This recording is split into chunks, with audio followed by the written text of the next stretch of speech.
This is the Cataclysm build, and it's still alive so you can wreck Tormentful. All you will need to do is walk through your enemies while your lightning bolts erase Sanctuary monsters. You will be able to clear dungeons, hordes, and push speed 90 or higher. I'm Zaior, and here you will take your build to the next level. Let's get into the video.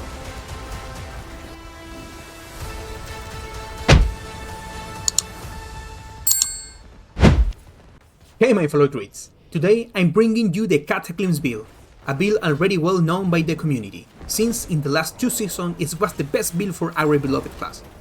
This season it's been hit with a lot of nerfs, so it's no longer in the top druid builds. However, it's still strong enough to push the pit, and for farming it's amazing, since we just have to walk through enemies while they disappear. Let's start with the key things to make this build work properly. Let's check the items first. Tempest Roar will be key for Cataclysm to also become a Werewolf skill, so it benefits from Werewolf buffs. Next is the Mjolnir Ring, which is mandatory for our build to work correctly. Since it makes Cataclysm benefit from lightning bolts, this combines perfectly with the Runesware Conduit aspect, which makes our lightning bolts deal 40% more damage, directly buffing Cataclysm. The next important ring is Iridas. It gives us a ton of cooldown reduction for our ultimate. It's key to have all 3 rolls on the suffix, and if you get GA, even better. These are the core items for this build, the rest you will see in the gear section later in the video. Now I want you to pay close attention here, because to play this build we will need to perform a mechanic before casting Cataclysm. This time we will use the Provocation passive to guarantee overpowered hits with this build. We start with Pulverize to stay in bear form for 10 seconds, as you can see here. When we have the 10-second stack, we will try not to use Pulverize again, not Hurricane or Cyclone Armor, because we lose the buff from those stacks. Once we have the stacks, we cast Earthen Bulwark to trigger the Resonant passive and then activate Cataclysm.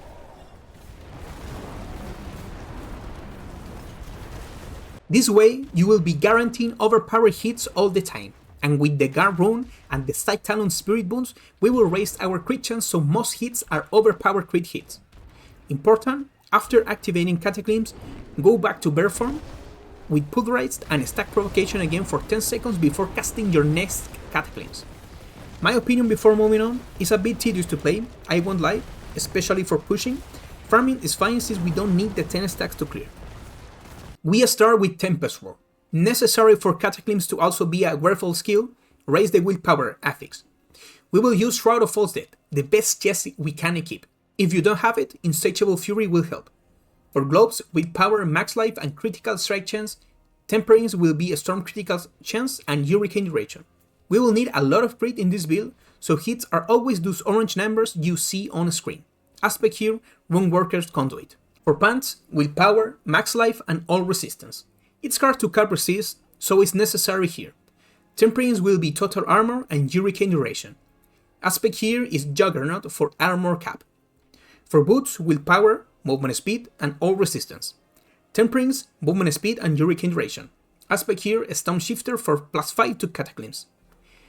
For the weapon, it's very important to have over 95 chance for Cataclysm to deal double damage. Since the skill doesn't have a high attack speed, with 95% plus, you will secure that every hit is double. Aspect here, Challenges Depth. For Amulet, willpower, Envenom, and Quick Shift. Temperance, Storm Critical for high crit chance and Cataclysm cooldown reduction. Aspect here, a Poetic Furor. More stacks equal more ultimate damage. The first ring is Iridas. Raise the ultimate cooldown reduction affix, is mandatory. I farmed this ring for the build and won the first try Belial dropped it. I got lucky. With a good unique passive, this is the best option. We start with points in Pulverize and use Raging Pulverize so enemies take 20% more damage when hit by Pulverize. Boosting Cataclysm damage. Enhancing Ender Bulwark for Unstoppable, very useful for this build since we won't use Grisly Rage. Preserving Cyclone Armor to pull mobs and reduce incoming damage by 10%. Debilitating Roar to reduce incoming damage by 40%, fortify and increase our damage by 25%.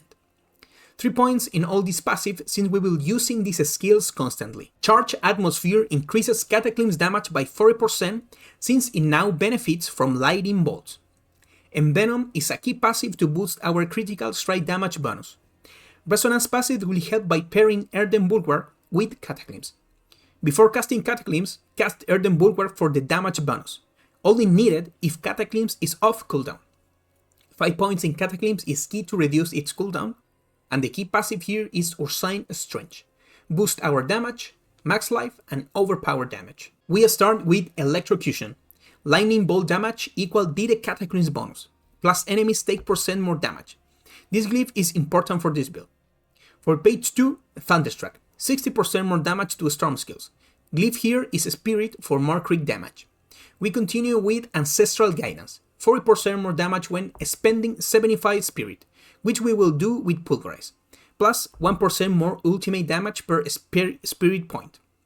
Glyph here, Dominate, for overpowered damage.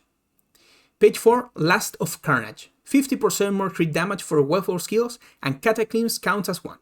Glyph here is Headhunter, 10% more elite damage and boost willpower. Last page, Survival Instincts plus Keeper Glyph.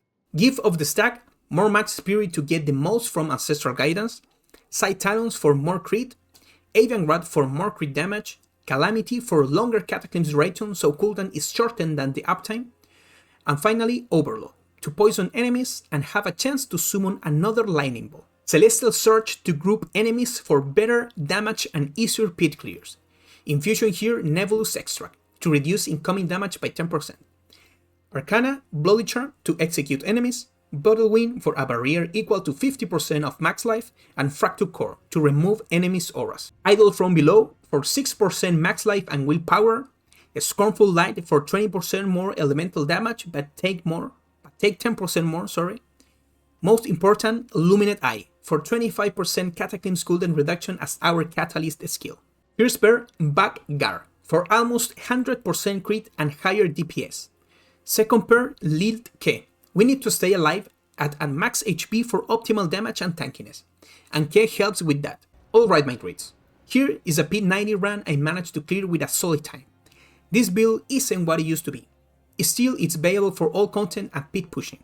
In this run, the Keeper Glyph wasn't activated, I realized later, so it should actually do more damage than you will see here. Any questions, drop in the comments. If you enjoyed the video and the content, a like and a sub will be greatly appreciated, and we will grow the Druid community worldwide. See you in Sanctuary.